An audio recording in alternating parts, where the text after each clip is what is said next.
प्यारे बच्चों नमस्कार। आशा करती हूँ कि आप सभी अच्छे होंगे। जैसा कि आप लोगों को पता है कि डेली हम सीडीपी के एमसीक्यू क्वेश्चनों की क्लास को डिटेल से करा रहे हैं, जो प्रत्येक चैप्टर वाइज है और प्रत्येक चैप्टर से जो है 25-25 क्वेश्चन है जो यूपी टेट एग्जाम के लिए इम्पोर्टेंट है। जो यूपी टेट का एग्जाम है वो जुलाई में होने वाला है, तो इसलिए अब आप लोगों के पास ज्यादा टाइम नहीं है, तो इसलिए आप लोग ज्यादा से ज्यादा क्लास को देखा कीजिए और अपनी तैयारी को बेहतर कीजिए। चलिए हम टाइम वेस्ट किए बिना क्लास को शुरू करते हैं। तो आज हमारा चैप्टर है मनोभाव और अभिप्रेरणा से। किससे है? मनोभाव और अभिप्रेरणा से है। तो क्वेश्चन नंबर 1 है हमारा, मैकडूगल के अनुसार संवेगों की संख्या कितनी है? किसकी? संवेगों की संख्या। मनोभाव, संवेग मतलब इमोशन। क्या होता है? इमोशन। इनकी संख्या जो है कितनी है? तो ऑप्शन नंबर हमारा हो जाएगा थर्ड, 14। कितनी हो जाएगी? 14 हो जाएगी। क्वेश्चन नंबर 2 है, निम्नलिखित में से मनोदशा का उदाहरण है। मनोदशा, मन की दशा। तो क्या हो जाएगा कि मनोदशा का उदाहरण क्या हो जाएगा? ऑप्शन नंबर 3 हो जाएगा, रुचि से। क्या हो जाएगा? रुचि से। तो मनोदशा का संबंध किससे होता है? रुचि से होता है। रुचि एक ऐसी प्रवृत्ति है, मनोवृत्ति है। क्या है? मनोवृत्ति। रुचि क्या है? मनोवृत्ति है।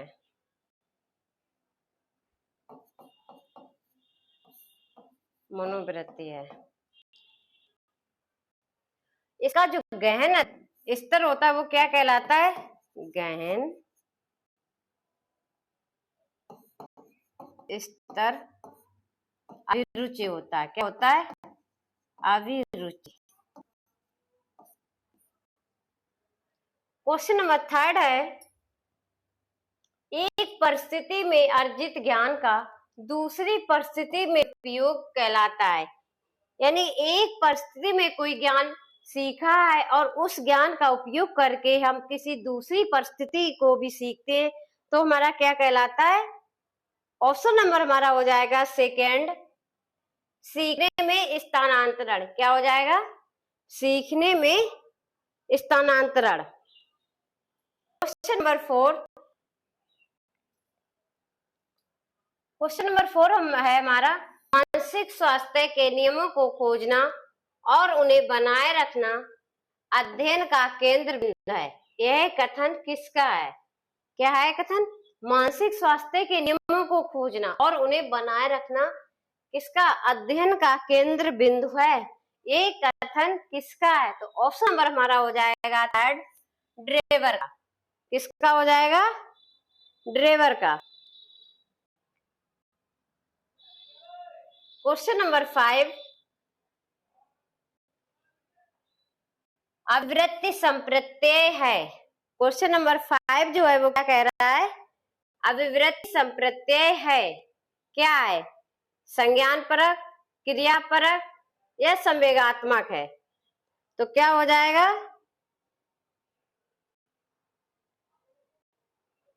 ये क्या होता है? अभिवृत्ति होते है रवैया। क्या होता है? रवैया। किसी व्यक्ति या वस्तु घटना के प्रति क्या होता है? व्यक्ति, वस्तु या घटना, घटना के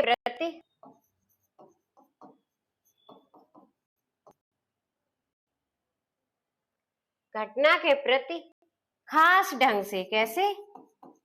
खास ढंग से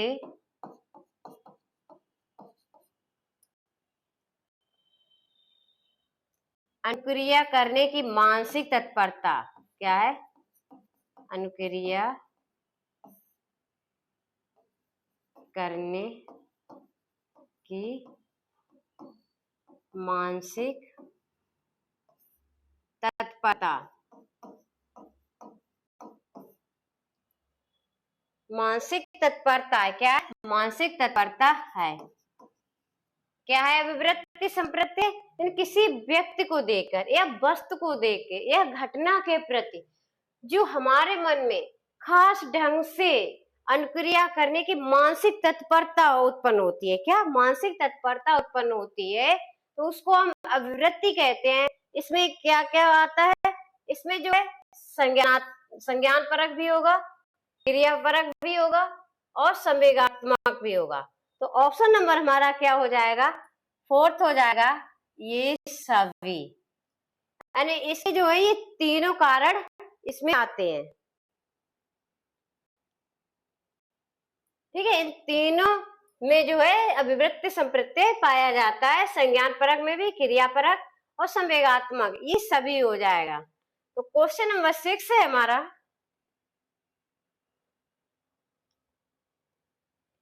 मानसिक स्वास्थ्य और डॉट डॉट में घनिष्ठ संबंध है। इसमें पूछ रहा है कि मानसिक स्वास्थ्य जो और किसमें जो है घनिष्ठ संबंध होता है, तो क्या हो जाएगा? मानसिक स्वास्थ्य और ऑप्शन नंबर हमारा 4 हो जाएगा, समायोजन में। क्या हो जाएगा? मानसिक स्वास्थ्य और समायोजन में घनिष्ठ संबंध है। क्वेश्चन नंबर 7, अभिप्रेरणा की अनुचित विधि है। क्या? अभिप्रेरणा की अनुचित। अभिप्रेरणा का क्या होता है? मोटिवेशन। क्या होता है? मोटिवेशन।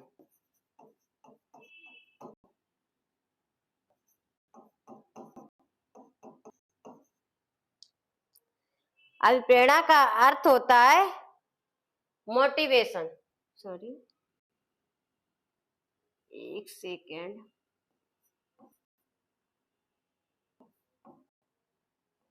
क्या है? मोटिवेशन।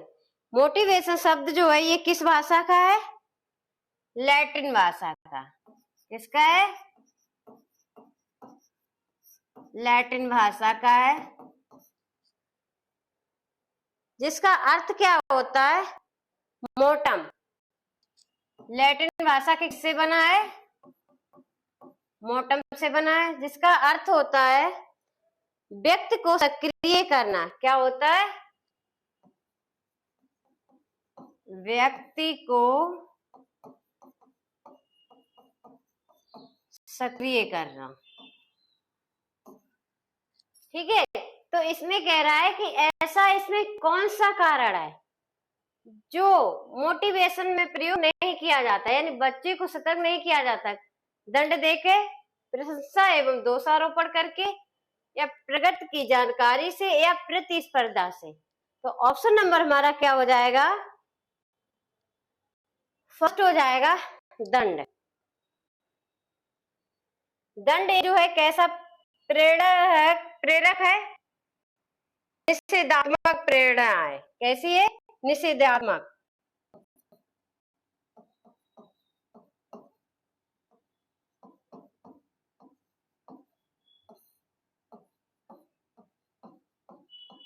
यानी बच्चे को जो है दंड देके किसी बात को नहीं समझाया जाता है, जबरदस्ती दंड देके नहीं करवाया जा सकता है।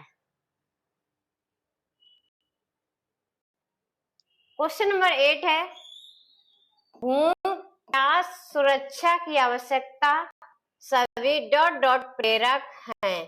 क्या कह रहा है? भूख, प्यास, सुरक्षा की आवश्यकता, ये सभी जो है कैसे प्रेरक हैं? कृत्रिम, अर्जित, सामाजिक या प्राकृतिक या स्वाभाविक। तो क्या हो जाएगा? भूख क्या हमने किसी के द्वारा अर्जित किया है? नहीं। तो क्या हो जाएगा? ऑप्शन नंबर हमारा 4 हो जाएगा, प्राकृतिक या स्वाभाविक प्रेरक। ये ऐसे प्रेरक है, प्राकृतिक या स्वाभाविक प्रेरक है। क्वेश्चन नंबर 9 है, रुचि का संबंध है। रुचि का संबंध किससे है? तो क्या हो जाएगा? योग्यता से, अवधान से, या फर्स्ट और सेकंड दोनों। रुचि जो होती है वो किसमें होती है? रुचि जब हमें किसी वस्तु, व्यक्ति या क्रिया के प्रति ध्यान देने के लिए प्रेरित करती है। तो रुचि को अवधान से सीधा संबंध रखता है। रुचि का जो है संबंध किससे होता है? रुचि का संबंध होता है अवधान से।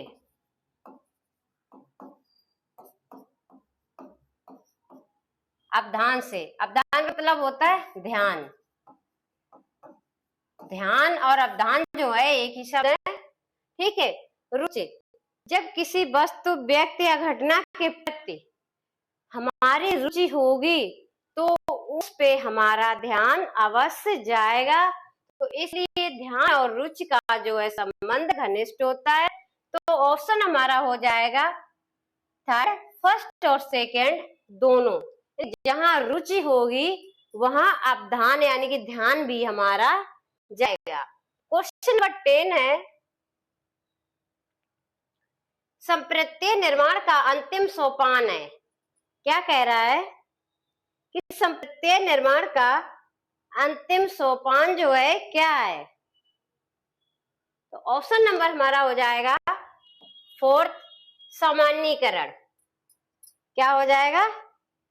सामान्यीकरण। क्वेश्चन नंबर 11, गेट्स के अनुसार अनुभव द्वारा व्यवहार में परिवर्तन ही डॉट डॉट है। गेट के अनुसार जो है अनुभव द्वारा व्यवहार में परिवर्तन क्या कहलाता है? तो ऑप्शन हमारा हो जाएगा, क्या हो जाएगा? अनुभव द्वारा व्यवहार में परिवर्तन ही क्या है? सीखना। क्या हो जाएगा? सीखना है। तो ऑप्शन नंबर हमारा क्या हो जाएगा? थर्ड। क्या हो जाएगा? ऑप्शन नंबर हमारा हो जाएगा थर्ड।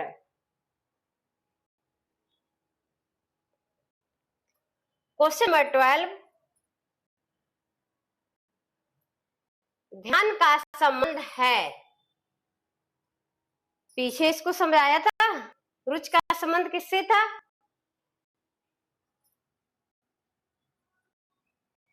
ओके बच्चों, क्वेश्चन नंबर 12 क्या है? ध्यान का संबंध किससे है? तो ध्यान को ही मनोविज्ञान में क्या कहते हैं? ध्यान को ही मनोविज्ञान भाषा में क्या कहते हैं? अवधान। क्या कहते हैं? अवधान कहते हैं। अच्छा बच्चों, तो ऑप्शन हमारा क्या हो जाएगा? सेकेंड, अवधान से। और अवधान और रुचि का जो है घनिष्ठ संबंध होता है। अवधान और रुचि का घनिष्ठ संबंध है। जहां रुचि होगी वहां ध्यान हमारा आकर्षित होगा। क्वेश्चन नंबर 13, संप्रत्यय निर्माण का प्रथम सोपान है। पिछले क्वेश्चन में क्या पूछा था? संप्रत्यय निर्माण का अंतिम सोपान पूछा था, और यहाँ पे पूछ रहा है कि संप्रत्यय निर्माण का प्रथम सोपान है। तो संप्रत्यय निर्माण का प्रथम सोपान जो है वो क्या होगा? ऑप्शन नंबर हमारा हो जाएगा फोर्थ, पृथक्करण। क्या हो जाएगा? पृथक्करण, यानी कि विषय वस्तु को अलग व स्वतंत्र रूप में देखने की क्षमता। क्या हो जाएगा? विषय वस्तु को स्वतंत्र, पृथक्करण का मतलब अलग अलग, यानी अलग भी करके और स्वतंत्र रूप से में देखने की क्षमता। क्वेश्चन नंबर 14, अवधान के आंतरिक अथवा व्यक्तिनिष्ठ निर्धारक हैं। क्या है? अवधान के आंतरिक अथवा व्यक्तिनिष्ठ निर्धारक हैं। अवधान मतलब ध्यान। ध्यान का संबंध किससे होता है? अवधान का संबंध है किससे? रुचि से। तो देख लीजिए रुचि है किसमें? सेकेंड ऑप्शन में उद्दीपक वस्तु प्रविध है, रुचि नहीं है, तो जहां अवधान होगा वहां रुचि होगी। थर्ड में प्रकाश ध्वनि गंध नहीं है। फोर्थ में पुरस्कार दंड प्रोत्साहन नहीं है। तो ऑप्शन हमारा कौन सा सही हो जाएगा? ऑप्शन हमारा 1 सही हो जाएगा। रुचि, लक्ष्य और अभिवृत्ति हो जाएगी। क्या हो जाएगी? रुचि, लक्ष्य और अभिवृत्ति। Next question, question number 15।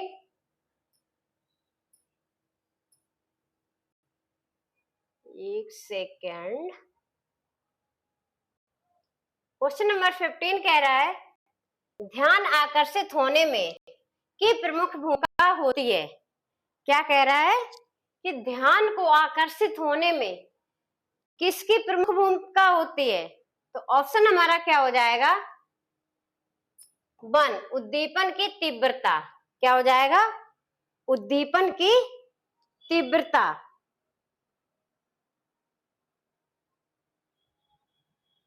क्या हो जाएगा? उद्दीपन की तीव्रता हो जाएगा। क्वेश्चन नंबर 16 पार्श्विक प्रवृत्ति, पार्श्विक वृत्ति निम्नलिखित में से किस कारण होता है? तो क्या हो जाएगा?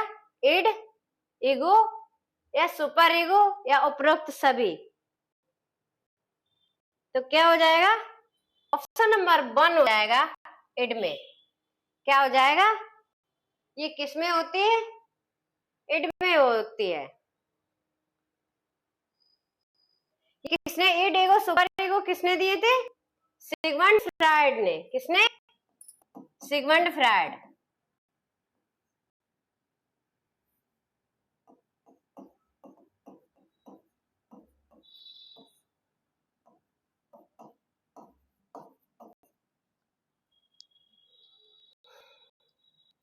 नेक्स्ट क्वेश्चन, वर्गीकरण, पहचान और विश्लेषण युक्ता किस उद्देश्य से परिभाषित होती है? क्या कह रहा है? वर्गीकरण, पहचान, विश्लेषण योग्यता ये किस उद्देश्य से परिभाषित होती है? तो ऑप्शन हमारा क्या हो जाएगा?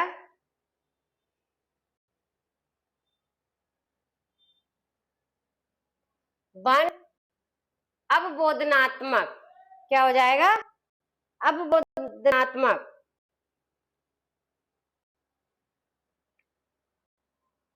क्वेश्चन नंबर 18, क्वेश्चन नंबर 18 हमारा कह रहा है छात्रगत समस्याओं का पता किस परीक्षण से संभव है? कि छात्र की जो समस्याएं हैं उनका पता है हम किस परीक्षण के माध्यम से लगा सकते हैं? तो ऑप्शन हमारा हो जाएगा सेकेंड निदानात्मक परीक्षण। क्या हो जाएगा? निदानात्मक से, यानी बच्चों की कमियों के बारे में जानना क्या कहलाता है? निदानात्मक। और उन कमियों को दूर करना क्या होता है? उपचारात्मक। यानी कमियों का पता लगाना। निदानात्मक क्या होता है? बच्चों की कमियों का पता लगाना क्या कहलाता है? निदानात्मक।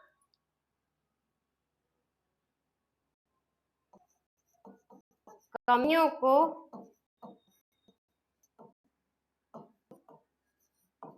दूर करना तो क्या हो जाएगा? उपचार, यानी कि उपचारात्मक।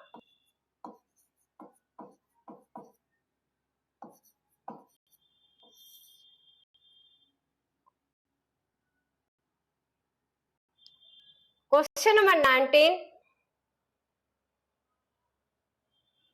गुस्सा और अहम के साथ जिज्ञासा। क्या है? गुस्सा और अहम के साथ जिज्ञासा निम्नलिखित में से किस बच्चे की पहचान है? गुस्सा और अहम के साथ जो जिज्ञासा होती है वो किस बच्चे की पहचान है?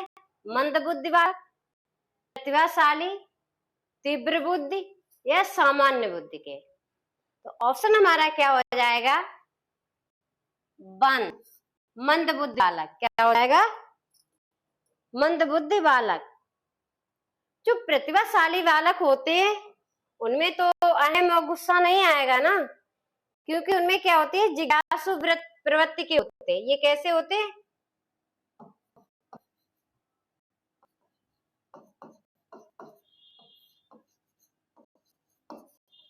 जिज्ञासु प्रवृत्ति के होते हैं और स्वयं को बहुत अच्छी तरह से अभिव्यक्ति कर सकते हैं। और क्या करते हैं? स्वयं को अच्छी तरह से अभिव्यक्ति।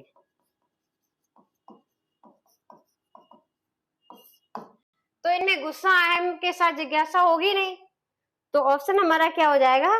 मंदबुद्धि। क्वेश्चन नंबर 20, विद्यार्थी व्यक्तित्व को साकार करने वाला घटक है। क्या है? विद्यार्थी व्यक्तित्व को साकार करने वाला घटक है। वातावरण, पर्यावरण, परिवेश या उपरोक्त सभी। व्यक्तित्व, विद्यार्थी के व्यक्तित्व को साकार करने में कौन कौन चाहिए? वातावरण भी, पर्यावरण भी और परिवेश भी। ये सभी मिलकर विद्यार्थी व्यक्तित्व को साकार करेंगे। तो ऑप्शन हमारा हो जाएगा 4th, उपरोक्त सभी। क्वेश्चन नंबर 21 है, रुचि का प्रेरक कारक निम्नलिखित में से कौन है? किसका? रुचि का। क्या हो जाएगा? रुचि का प्रेरक कारक निम्नलिखित में से कौन है? तो ऑप्शन नंबर हमारा क्या हो जाएगा?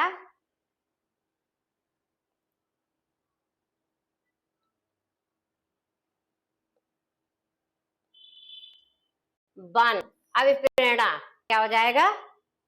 अभिप्रेरणा। अभिप्रेरणा जो है रुचि उत्पन्न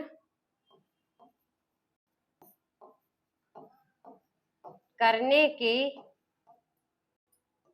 कला है। करने की कला है। क्वेश्चन नंबर 22, अप्रभावी विधि पाठ्यक्रम की कठिनता एवं तकनीकी की कमी का परिणाम है। अप्रभावी विधि किसकी कमी से जो है शिक्षण में विधि अप्रभावी होगी? पाठ्यक्रम की कठिनता, यदि पाठ्यक्रम में कठिनता होगी, तकनीकों की कमी होगी, तो अप्रभावी होगी। किसके कारण? तो क्या अप्रभावित होगा? शिक्षण कठिनता होगा या व्यवस्था की कठिनता या अधिगम कठिनता? तो ऑप्शन हमारा क्या हो जाएगा?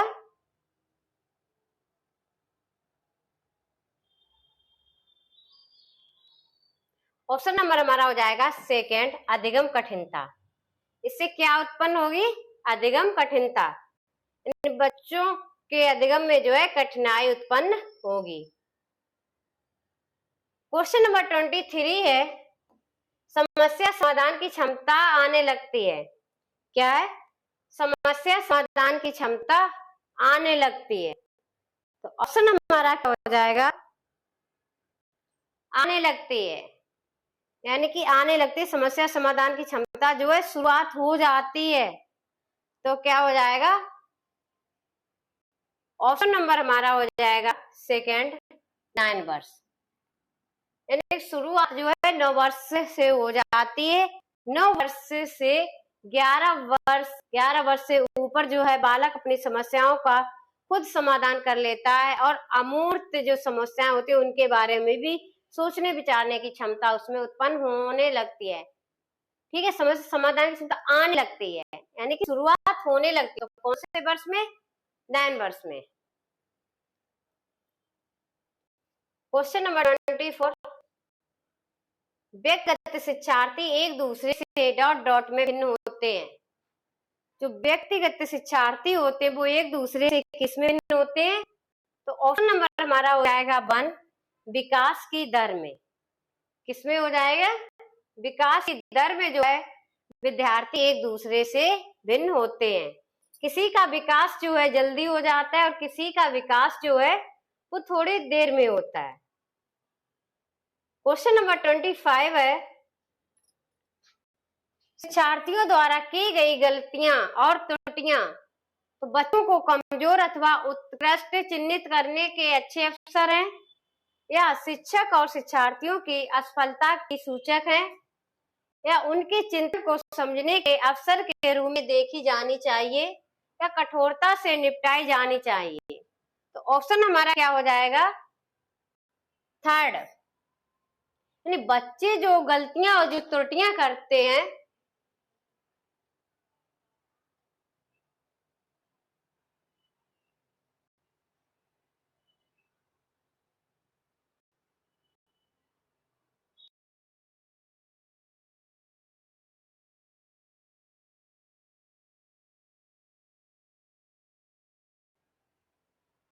बच्चे जो गलतियां या त्रुटियां करते हैं तो उनको कैसे देखना चाहिए? ऑप्शन नंबर थर्ड है, उनके चिंतन को समझने के एक अवसर के रूप में। किस रूप में देखने चाहिए? अवसर के रूप में। Thank you. आपको क्लास अगर अच्छी लगती है तो हमारे चैनल को सब्सक्राइब करें। धन्यवाद।